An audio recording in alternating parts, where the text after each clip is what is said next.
Cuttack SCB अग्निकांडर विचार विभागीय तदंत निर्देश नहीं गृह विभाग पक्षर विज्ञप्ति प्रकाश पाई।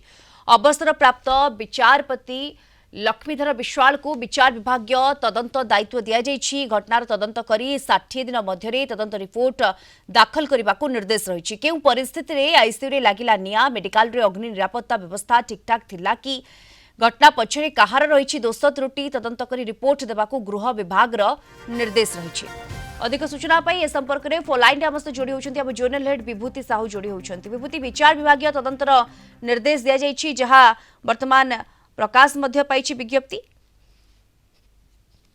कमिशन ऑफ इनक्वारी एक्ट 1952 अनुଯାयी जुडिशियल कमिशन गठन करछंती राज्य सरकार एवं जहाँ गतकाली माननीय मुख्यमंत्री सूचना देइथिले जे गोटे जुडिशियल इनक्वारी करा जिवो सेही अनुसार अवसरप्राप्त जिला जज लक्ष्मीधर विश्वाल को यार तदंत दायित्व दि जाइए।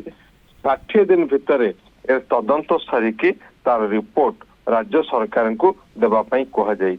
कौ परिस्थिति रे ए घटना घटिला एथिपाई कौन पदक्षेप निया जाइथिला एवं 5टी टर्म ऑफ रेफरेंस दिया जाइछि कमिशन को तदंत करबा पई। टर्म ऑफ रेफरेंस रा प्रथम रे रहिछि सीक्वेंस ऑफ इवेंट किभली को क्रम रे घटनाटी घटिला। द्वितीय रे रहिछि रोल कंडक्ट एवं अकाउंटेबिलिटी कहार थिला एथिपाई जोथिपाई एते बड़ घटनाटी घटिला।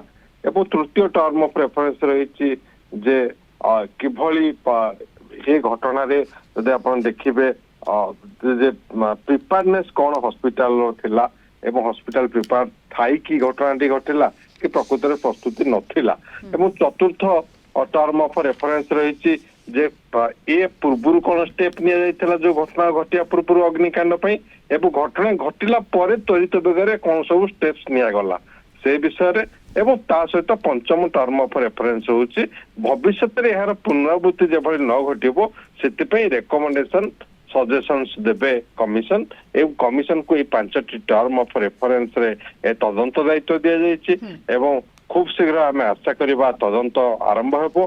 कमिशन खूब शीघ्र तदंत आरंभ हेबो एवं घटनार तदंत करी 60 दिन मध्य तदंत रिपोर्ट दाखल करबा को जहां निर्देश मध्य रही। धन्यवाद आपन को जोनल हेड विभूति साहू जोड़ी होइतले सविशेष सूचना रे।